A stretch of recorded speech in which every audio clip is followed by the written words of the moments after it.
Hello teachers, PPT education के mission HTET batch में आप सभी का स्वागत है। दोस्तों, इस बैच में हम प्रीवियस ईयर क्वेश्चंस की एक सीरीज़ शुरू कर रहे हैं जिसमें सभी सब्जेक्ट के प्रीवियस ईयर क्वेश्चंस को हम डिस्कस करेंगे। तो दोस्तों, चैनल पर नए हो तो चैनल को सब्सक्राइब जरूर करें। यह आपके एचटेट के एग्ज़ाम के लिए बहुत ही बेनिफिशियल साबित होने वाली है ये सीरीज़। तो दोस्तों, इस वीडियो में हम डिस्कस करेंगे कि जो 2020 में पीआरटी का एचटेट का एग्ज़ाम हुआ था उसमें इंग्लिश के जो क्वेश्चन पूछे गए थे 15 क्वेश्चन, वो इस वीडियो में हम डिस्कस करने वाले हैं। दोस्तों, यहाँ पे देखिए मोस्ट अप्रोप्रिएट ऑप्शन यहाँ पे चूज़ करने होते हैं हमें। यहाँ पे लिखा होता है कि मोस्ट अप्रोप्रिएट, तो जो बेस्ट होगा वही इसमें से चूज़ करना है। देखिए पहला क्वेश्चन क्या है, choose the correct spelling of the given word. दिए गए जो शब्द है यहाँ पे देखिए, ये जो दिए गए ऑप्शन है इसमें से करेक्ट स्पेलिंग कौन सी होगी। वैक्यूम पूछा है, तो वैक्यूम की स्पेलिंग क्या होती है, VACWUM। ये होता है वैक्यूम की करेक्ट स्पेलिंग। तो ऑप्शन 2 में जो स्पेलिंग है वो करेक्ट स्पेलिंग होगी। अक्सर गलती हो जाती है, या तो डबल सी लगाते हैं या UME, ये स्पेलिंग दे आते हैं एग्ज़ाम में, जबकि डबल यू आएगा, ये आपको माइंड में रखना है। दोस्तों, चैनल पर एक मिस स्पेल्ट की वीडियो है, इसमें लगभग 50 मैंने मिस स्पेल्ट कराए हुए हैं। मोस्ट इम्पोर्टेंट जो पूछे जाते हैं, जैसे सिगारेट वगैरह की स्पेलिंग आ जाती है, और ऑमलेट वगैरह की, ट्यूशन वगैरह की स्पेलिंग जो आती है, जो अक्सर एग्ज़ाम में रिपीट होती है, वो मैंने वहाँ पे करा रखी है। आप उस वीडियो को देख सकते हो, तो आपके मिस स्पेल्ट से काफ़ी डाउट दूर हो जाएंगे। नेक्स्ट क्वेश्चन देखिए इधर, choose the part of the sentence that is incorrect. इसमें से कौन सा पार्ट है जो इनकरेक्ट है। सेंटेंस देखते हैं, we have seen Leela in the town the other day, यानी कि हम लीला को देख चुके हैं किसी और दिन। तो यहाँ पे देखिए, अगर किसी और दिन उन्होंने देखा है तो यानी कि किसी पास्ट की बात होगी। अभी पास्ट में यहाँ पे वी जो कोमा लगा के वी ई जो यूज़ होता है ना, इसका मतलब यहाँ पे हम हैव का यूज़ करते हैं। तो यहाँ पे हम हैव का यूज़ ना करके अगर हैड का यूज़ होता तो ज़्यादा बेटर रहता। इसलिए यहाँ पे ये क्वेश्चन क्या होगा, इसका आंसर होगा वी हैव सीन। ये जो पार्ट है इसमें गलती है, और यहाँ पे कोमा लगा के VE की जगह अगर डी लगा होता, यानी कि हेड लगा होता, तो राइट आंसर हो सकता था। और दोस्तों, वैसे ये जो शॉर्ट फॉर्म है वो यहाँ पे हम यूज़ नहीं करते, इसको खोल के लिखा होता तो ज़्यादा अच्छा रहता। लेकिन यहाँ पे आंसर क्या होगा, जो पहला ऑप्शन है ना, यही करेक्ट आंसर होगा। नेक्स्ट क्वेश्चन देखिए, how dash you dash there. Option के अकॉर्डिंग देखते हैं, how do you got there. अभी डू है तो उसके बाद सेकंड फॉर्म का यूज़ हम नहीं करते। How are you get there, are के बाद भी हम यहाँ पे गेट का यूज़ नहीं करेंगे, क्योंकि यहाँ पे इज MR के साथ यूजुअली ING की फॉर्म यूज़ होती है। हाउ डज़ यू गेट, अभी डज़ के साथ गेट का यूज़ तो हम कर सकते हैं, पहली जो फॉर्म है उसका यूज़ हो सकता है। लेकिन यहाँ पे बेस्ट ऑप्शन क्या है, देखिए यहाँ पे डिड और get. How did you get there, did के साथ हमेशा वर्ब की फर्स्ट फॉर्म का यूज़ होता है। पास्ट फॉर्म में जो वर्ब की सेकंड फॉर्म होती है ना, उसको हम तोड़ें अगर, तो डिड प्लस वर्ब की फर्स्ट फॉर्म का यूज़ वर्ब की सेकंड फॉर्म के यूज़ के बराबर ही होता है। और अगर हम इसके हिंदी कन्वर्जन की बात करें तो क्या मीनिंग होता है इसका, कि how did you get there, आप वहाँ कैसे पहुँचे। तो यानी कि पास्ट की बात हो रही है कुछ, तो पास्ट की बात हो रही है तो डज तो किस में लगता है, प्रेजेंट में लगता है, आर भी प्रेजेंट में लगता है, और डू भी प्रेजेंट में लगता है। अगर हम इसका मीनिंग भी समझ सके तो उससे भी हम ये क्वेश्चन करेक्ट कर सकते हैं। यानी कि ये तीनों के तीनों क्या हो गया, प्रेजेंट की बात हो रही है, इसमें पास्ट की बात हो रही है, तो राइट आंसर हो जाएगा इसका फोर्थ ऑप्शन। अभी देखिए, ये जो डिड होता है ना दोस्तों, ज़्यादातर यहाँ पे देखिए इंटरोगेटिव साइन है, यानी कि क्वेश्चन मार्क साइन है, इंटरोगेटिव क्वेश्चन है। तो यहाँ पे या तो डिड का यूज़ होगा इंटरोगेशन में, इंटरोगेटिव सेंटेंस जो होंगे, प्रश्नवाचक जो सेंटेंस होते हैं, या नेगेटिव सेंटेंसेस में यूज़ होता है। असर्टिव सेंटेंस में तो वर्ब की सेकंड फॉर्म का ही यूज़ होता है। जैसे हम बात करें कि राम प्लेड फुटबॉल, ठीक है, Ram played football, Ram football खेलता था, ये असर्टिव सेंटेंस है। अगर हम इसी सेंटेंस को प्रश्नवाचक में बदलें या नेगेटिव में बदलें, तो उसमें हम डिड लगा देंगे, नेगेटिव में बदलें, जैसे राम डिड नॉट, और फिर प्ले यूज़ करेंगे, प्लेड ना करके प्ले यूज़ करेंगे। Ram did not play football, verb की फर्स्ट फॉर्म का यूज़ होगा डिड के बाद। अगर बात करें कि जैसे Ram did not play football, यहाँ पे अगर ये इंटरोगेटिव क्वेश्चन होता, प्रश्नवाचक अगर हम यूज़ करते, तो क्या पूछते कि did Ram did Ram play football.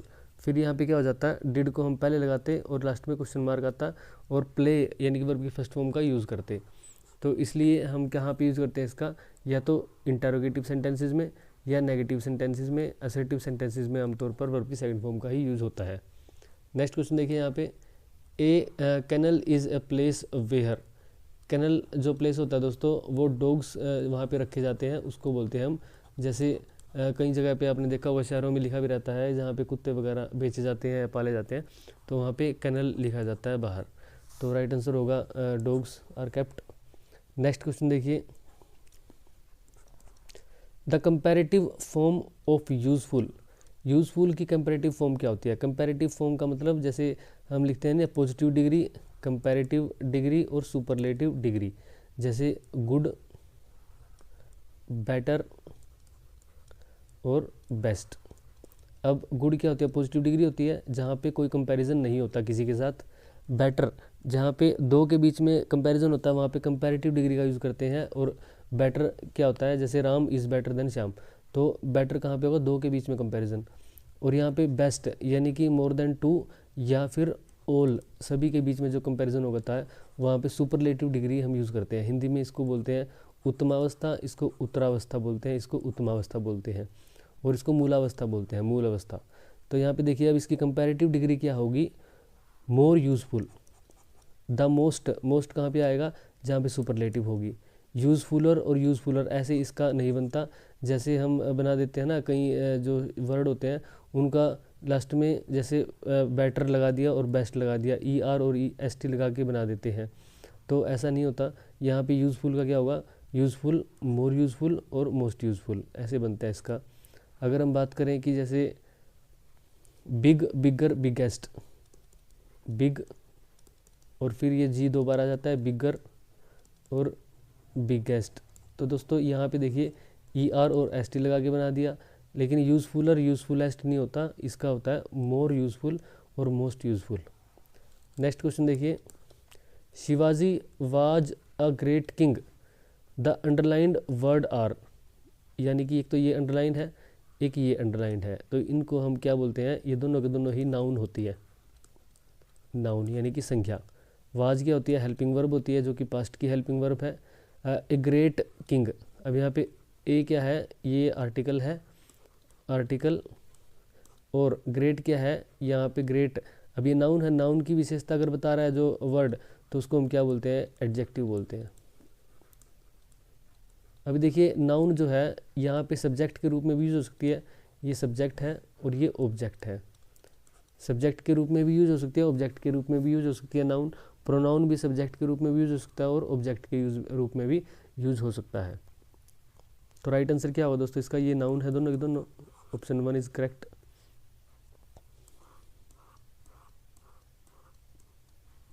Next question देखिए, choose the correct option to fill the blank. Dash dog is a faithful animal. तो यहाँ पे देखिए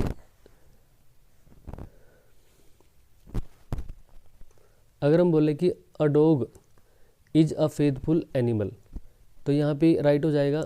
लेकिन साथ ही अगर लिखें कि the dog is a faithful animal, वो भी राइट होता है।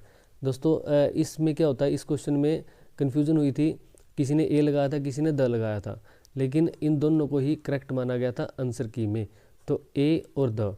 अब ये देखिए यहाँ पे जब ए डॉग लिखते हैं या द डॉग लिखते हैं, तो एनिमल के आगे हम द का यूज़ कर सकते हैं।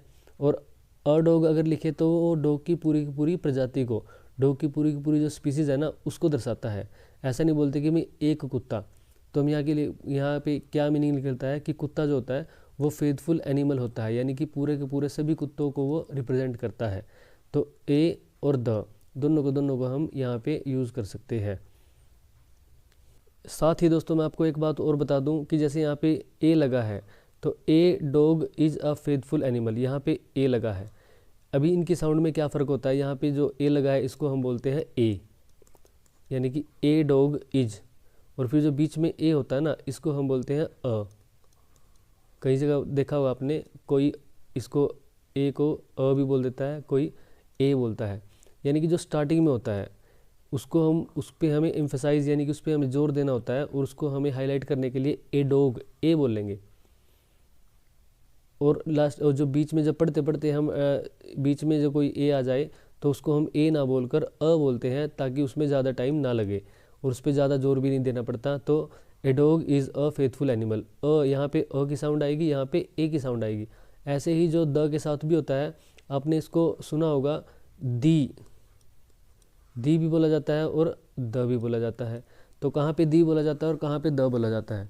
जब भी स्टार्टिंग में कहीं पे द आता है, ठीक है, तो वहाँ पे क्या बोलते हैं, उसको हम दी बोलते हैं। जैसे the great India, the great Britain, तो वहाँ पे दी बोलते हैं। लेकिन जब बीच में पढ़ते पढ़ते बीच में लाइन में आ जाता है द, तो वहाँ पे हम द बोलते हैं, ताकि ज़्यादा टाइम वहाँ पे ना लगे और ज़्यादा जोर ना दिया जाए और फ्लो बना रहे बोलने का, तो द वहाँ पे यूज होता है।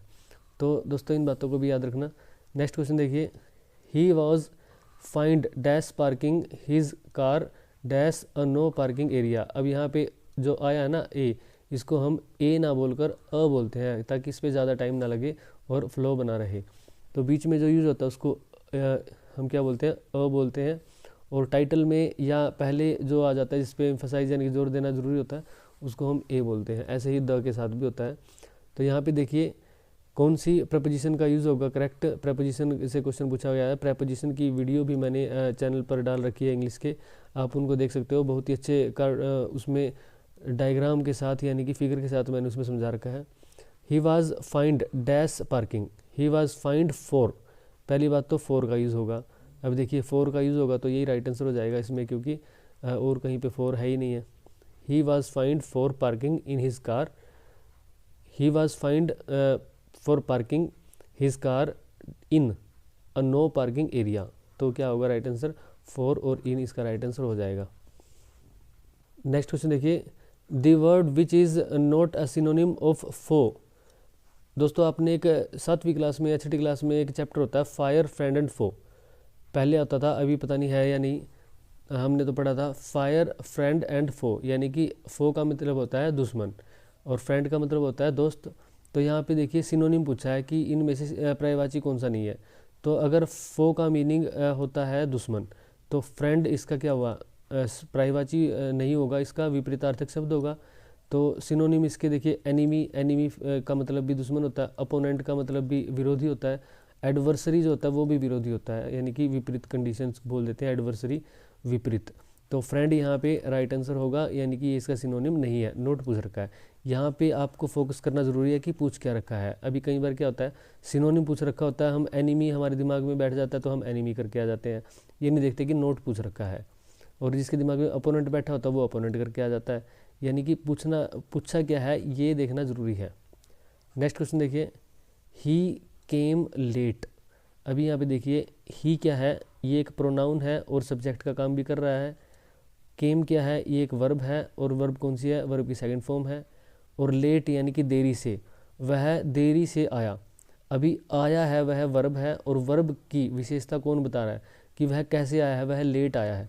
जब भी वर्ब की विशेषता बताई जाए, वर्ब की विशेषता जब भी बताई जाए तो उसको हम बोलते हैं एडवर्ब। जो वर्ड वर्ब की विशेषता बताएगा उसको हम एडवर्ब बोलते हैं। तो यानी कि लेट क्या है यहाँ पे, late here is an adverb. तो राइट आंसर कौन सा आएगा, 2। मैंने पहले भी डिस्कस किया था कि अगर नाउन या प्रोनाउन की विशेषता बताएंगे तो वो वर्ड क्या कहलाएंगे, एडजेक्टिव कहलाएंगे। एडजेक्टिव यानी कि विशेषण, और ये क्या होता है, एडवर्ब क्रिया विशेषण होता है, यानी कि क्रिया की विशेषता बता रहा है। नेक्स्ट क्वेश्चन देखिए, one word for that is sure to happen, यानी कि जो होके रहेगा, जो टलेगा नहीं, उसको हम क्या बोलते हैं। वन वर्ड सब्स्टिट्यूशन का क्वेश्चन है, तो इनएविटेबल, जिसको हम अवॉइड नहीं कर सकते, जो टाला नहीं जा सकता, उसको बोलते हैं इनएविटेबल या that is sure to happen. Next question देखिए यहाँ पे, the synonym of cold is. Cold का सिनोनिम क्या होता है, कोल्ड का सिनोनिम हॉट नहीं होता, रेनी नहीं होता, प्लीजेंट नहीं होता, चिली। चिल हम बोलते हैं ना, चिल मार, ठीक है, तो चिल क्या होगा, चिल से चिली, और इसका ये सिनोनिम भी होगा। नेक्स्ट क्वेश्चन देखिए दोस्तों, that is your house, the underlined word is, यानी कि जो अंडरलाइंड वर्ड है ये पूछा है, इसमें से क्या है। ऐसे पीआरटी के एचटेट में दोस्तों ये ऐसे क्वेश्चन बहुत बार पूछे जाते हैं कि ये नाउन है, एडजेक्टिव है, प्रोनाउन है, ये क्या है। तो आपको कोई भी सेंटेंस मिले तो आप उसको तोड़ के देखा करो कि ये इनमें से जो जो वर्ड यूज़ हो रहे हैं ये क्या क्या रोल अदा कर रहे हैं। जैसे ये दैट है, यहाँ पे क्या हो रहा है, दैट एक प्रकार का प्रोनाउन यूज़ हो रहा है यहाँ पे। इज क्या है, हेल्पिंग वर्ब यूज़ हो रहा है। योर ये एक प्रकार का प्रोनाउन है। हाउस क्या है, ये नाउन है। तो अभी योर जो है वो एक प्रोनाउन है, तो राइट आंसर क्या होगा दूसरा, यानी कि प्रोनाउन।